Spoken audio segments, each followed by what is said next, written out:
పాడి పంటల ఛానల్ వీక్షించే రైతు సోదరులందరికీ నమస్కారం. నా పేరు డాక్టర్ ఎల్ ఏడుకొండలు, ప్రధాన శాస్త్రవేత్త, పంటకోత అనంతర సాంకేతిక పరిజ్ఞాన కేంద్రం ఆచార్య ఎన్జీ రంగా వ్యవసాయ విశ్వవిద్యాలయం బాపట్ల. ఈరోజు వ్యవసాయ రంగంలో ప్లాస్టిక్ వినియోగం గురించి మాట్లాడుతున్నాను. వ్యవసాయ కుంటలకి లైనింగ్ వేయటం, ఉదాహరణకి అనంతపూర్ జిల్లా లాంటి జిల్లాల్లో వర్షపాతం చాలా తక్కువ ఉంటుంది. అలాంటప్పుడు మనం ఏం చేయాలంటే, వర్షం పడినప్పుడు ఆ వర్షాన్ని నీటి కుంటల్లో మనం స్టోర్ చేసుకొని, మొక్కల సున్నితమైన దశ ఉంటుంది, ఆ టైంలో ఈ నీటిని మనం ఇవ్వగలిగితే మనం ఆ పర్టికులర్ సీజన్లో క్రాప్ని కంప్లీట్గా సేవ్ చేసిన వాళ్ళం అవుతాం. దీనికోసం ఏంటంటే, కుంటలో నీళ్లు నిల్వ ఉండవు కాబట్టి మనం ఏం చేస్తామంటే, ఈ ప్లాస్టిక్ షీట్తో దీన్ని లైనింగ్ చేసి, ఆ లైనింగ్ చేయటం వల్ల ఏమవుతుందంటే భూమిలోకి నీరు ఇంకిపోకుండా దాదాపు 98 నుంచి 100% వరకు మనం అరికట్టవచ్చు. దీనికి ఎక్కువగా నల్ల రంగు మైక్రాన్ షీట్స్ వాడతాం, 250 మైక్రాన్ మందం గల షీట్స్ వాడతాం. సిమెంట్ లైనింగ్తో పోస్తే ఈ ప్లాస్టిక్ షీట్ లైనింగ్కు దాదాపు ఖర్చు 1/3 వంతు మాత్రమే ఉంటుంది. మనం వ్యవసాయ రంగానికి వాడే కుంటలు అయితే 3 నుంచి 5 అడుగులు లోతు తీసుకోవాలి, లేదా చేపల పెంపకానికైతే దాదాపు 12 నుంచి 15 అడుగులు కొంచెం ఎక్కువ లోతు తీసుకోవాల్సి వస్తుంది. ఇది రకరకాల షేపులో తీసుకోవచ్చు, చతురస్రం లేదా దీర్ఘ చతురస్రం లేదా అండాకారంలో కూడా చేసుకోవచ్చు. నిర్వహణ ఖర్చు కూడా చాలా తక్కువ, పర్యావరణానికి హాని కూడా పెద్దగా ఏముండదు. ఇప్పుడు మనం నీటిపారుదల రంగంలో ప్లాస్టిక్ వినియోగం చూసినట్లయితే బిందు సేద్యం, అలాగనే తుంపర సేద్యం. బిందు సేద్యంలో వాడే మెయిన్ పైప్స్ కానీ, లేటరల్ పైప్స్ కానీ, డ్రిప్పర్స్ కానీ ఇవన్నీ ప్లాస్టిక్ తోటే తయారు చేయబడి ఉంటాయి.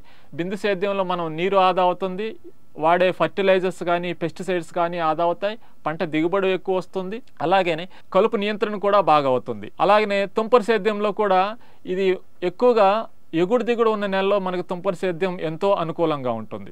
అదేవిధంగా మనం భూగర్భ డ్రైనేజ్ వ్యవస్థలో కూడా ప్లాస్టిక్ పైపులు వాడుతుంటాము. ఈ ప్లాస్టిక్ పైపులు ఏం చేస్తుంటే, బయట ఎక్కువగా శాచురేట్ అయిన సాయిల్స్లో వాటర్ని లాగేసి డ్రైనేజ్ ద్వారా బయటికి పంపిస్తాయి. ఇది భూగర్భ డ్రైనేజ్ వ్యవస్థ. అదేవిధంగా మనం బోర్ బావుల్లో వేసే కేసింగ్ కానీ, ఫిల్టర్లు కానీ ఇవి కూడా ప్లాస్టిక్ తోటే తయారు చేయబడి ఉంటాయి. ముఖ్యంగా చూసినట్లయితే మాగబెట్టిన పశుగ్రాసాన్ని మనం సైలేజ్ అంటాం. ఈ సైలేజ్ని కూడా ప్యాక్ చేయడానికి ప్లాస్టిక్ కవర్లే వాడతాము. ఈ విధంగా అన్ని రంగాల్లో మనం ప్లాస్టిక్స్ వాడుతున్నాం. ఇంకా ఇతర ఉపయోగాలు కూడా చూసినట్లయితే, వ్యవసాయ రంగంలో డైరెక్ట్ సీడింగ్ అంటే నేరుగా వరి విత్తే పద్ధతిలో డ్రమ్ సీడర్ వాడుతుంటారు. ఈ డ్రమ్ సీడర్ కూడా కంప్లీట్గా ప్లాస్టిక్ తోటే తయారు చేయబడి ఉంటుంది. వివిధ రకాలైన సస్యరక్షణ పరికరాలను చూసినట్లయితే స్ప్రేయర్స్ కానీ, అలాగనే ఈ మధ్య ఎక్కువగా పాపులర్ అయిన హైడ్రోపోనిక్స్ అంటే దీనికి నేల అవసరం లేదు, నేల అవసరం లేకుండానే మొక్కలను పెంచుకోవచ్చు. అది మన ప్లాస్టిక్ పైపుల్లో నీళ్లతో పాటు మనం ఫర్టిలైజర్స్, పెస్టిసైడ్స్ ఇవి వేసి నీళ్ళలోనే మనం మొక్కలు పెంచుతాం. దీనికి ప్లాస్టిక్ అవసరము. అదేవిధంగా అక్వాకల్చర్ అంటే మన చేపల చెరువులు కానీ, రొయ్యల చెరువులు కానీ వీటిల్లో కూడా వాడే పరికరాలన్నీ దాదాపు ప్లాస్టిక్ తోటే తయారు చేయబడుతుంటాయి. అలాగనే ఆహార పదార్థాలు నిల్వ ఉంచే క్రేట్స్ లేదా ట్రేస్ ఏవైనా కానీ ఆల్మోస్ట్ మొత్తం ప్లాస్టిక్ తోటే తయారు చేయబడి ఉంటాయి. ఎందుకంటే ప్లాస్టిక్ అనేది చాలా తేలిగ్గా ఉంటుంది లోహం కంటే, అంతేకాకుండా అది తుప్పు పట్టదు. దానివల్ల ప్లాస్టిక్ అనేది ఎంతో ప్రాచుర్యం పొందింది వ్యవసాయంలో. ఇప్పుడు వ్యవసాయాన్ని అగ్రికల్చర్ అని ఎలా అంటారో, ప్లాస్టిక్ వినియోగం ఎంతగా పెరిగిందంటే దీనికి సపరేట్ స్టడీ ఉంది. దీన్నే మనం ప్లాస్టిక్ కల్చర్ అని కూడా అంటాం అన్నమాట. ఈ విధంగా మనకి ఎన్నో ఉపయోగాలు ఉన్నాయి వ్యవసాయంలో ప్లాస్టిక్స్ వల్ల. కానీ ఒక ఇంపార్టెంట్ విషయం ఏంటంటే, మనం ప్లాస్టిక్ని విచ్చలవిడిగా వాడటం వల్ల ఏమవుతుందంటే, ఆ ప్లాస్టిక్ మైక్రో ప్లాస్టిక్స్గా మారిపోయి భూమిలో కలిసిపోయి మన ఫుడ్ చైన్లోకి ఎంటర్ అయ్యే డేంజర్ ఉంటుంది. అంటే అదే ప్లాస్టిక్ మళ్ళీ నెక్స్ట్ ఇయర్కి కంప్లీట్గా తీయకుండా పొలంలో ఉన్నట్లయితే అది మైక్రో ప్లాస్టిక్స్గా మారిపోయి భూమిలో కలిసి భూమిని కలుషితం చేస్తుంది. దీనివల్ల ఏమవుతుందంటే, మనకు ఎంతో ఉపయోగకరమైన వానపాములు కానీ, మనకు ఉపయోగకరమైన సూక్ష్మజీవులు కానీ ఇవి తొందరగా చనిపోయే ఛాన్స్ ఉందన్నమాట. ఇవి తొందరగా చనిపోయాయంటే మన నేలలో సారం తగ్గిందని అర్థం అన్నమాట. అదేవిధంగా నేల, నీరు కాలుష్యం అవుతుంది. నేల కాలుష్యం అయినప్పుడు నేలలో నుంచే ఈ మైక్రో ప్లాస్టిక్స్ మొక్కల్లోకి ఎంటర్ అవుతాయి.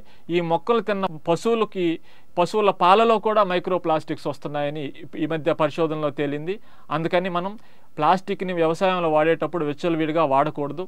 అలాంటప్పుడు ఏం చేయాలి మనం? అల్టిమేట్గా మనకేంటి, ఒక ఆర్థిక వ్యవస్థ పుంజుకుంటే సరిపోదు, ఆరోగ్యకరమైన సమాజాన్ని కూడా నిర్మించడం మన బాధ్యత. కాబట్టి ప్లాస్టిక్ వ్యవసాయంలో వినియోగించేటప్పుడు కొన్ని అంశాలను మనం దృష్టిలో పెట్టుకోవాలి. ముఖ్యంగా ఏంటంటే, ప్లాస్టిక్ని మనం కంప్లీట్గా వ్యవసాయం నుంచి తీసివేయలేం. అలాంటప్పుడు ఏం చేయాలి, మనం ప్లాస్టిక్ని జాగ్రత్తగా ఈ సీజన్ వాడుకున్న తర్వాత, ఉదాహరణకు మల్చింగ్కి ప్లాస్టిక్ షీట్ వేస్తే సీజన్ అయిపోయిన తర్వాత దాన్ని జాగ్రత్తగా నేలలో కలవకుండా తీసి పక్కన పెట్టి దాన్ని నీట్గా క్లీన్ చేసుకొని కుదిరితే వచ్చే సంవత్సరం మళ్ళీ దాన్ని వాడుకోవచ్చు అన్నమాట. అలా చేయకపోతే ఏమవుతుందంటే ఇది మైక్రో ప్లాస్టిక్స్గా కలిసిపోయి భూమిలో వెళ్ళిపోతుంది. ముఖ్యంగా రైతన్నలు ఇక్కడ చేయాల్సిన పని ఏంటంటే ప్లాస్టిక్ని చాలా జాగ్రత్తగా కలెక్ట్ చేసి దాన్ని కుదిరితే రీసైక్లింగ్ చేయటం లేదా రీయూజ్ చేయటం కానీ చేయాలి. ఈ విషయంలో మనకి వరల్డ్ హెల్త్ ఆర్గనైజేషన్ అలాగనే ఫుడ్ అండ్ అగ్రికల్చర్ ఆర్గనైజేషన్ ఇవి ప్రపంచ దేశాల మధ్య సమన్వయాన్ని ఏర్పరిచి ప్లాస్టిక్ని వ్యవసాయంలో తక్కువ వాడేటట్లు చేస్తున్నాయి. అవి కొన్ని ఫండింగ్ కూడా స్కీమ్స్ ఇంట్రడ్యూస్ చేశాయి. అదేవిధంగా మనకి అఖిల భారత సమన్వయ పరిశోధనా కేంద్రాలు కూడా ఉన్నాయి ప్లాస్టిక్ మీద. ఇవి భారతదేశంలో ఉన్నాయి. ఇవి ప్లాస్టిక్ కల్చర్ మీద స్టడీస్ చేస్తున్నాయి. ముఖ్యంగా మనం ప్లాస్టిక్ కాలుష్యం గురించి అవగాహన పెంచాలి.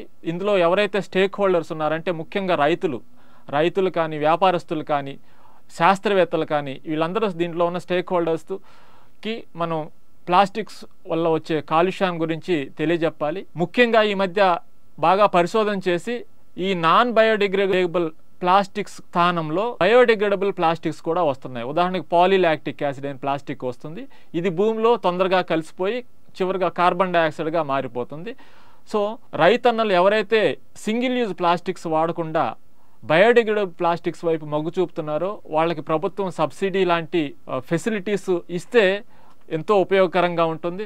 అలాగనే ప్లాస్టిక్ వాడకాన్ని మనం వీలైనంత వరకు తగ్గించుకోవాలి. ఈ విధంగా చేయటం వల్ల ప్లాస్టిక్స్ వ్యవసాయ రంగంలో ఎంతో ఉపయోగపడతాయి. ఈ అవకాశాన్ని నాకు ఇచ్చిన పాడి పంటల ఛానల్ వారికి ధన్యవాదాలు.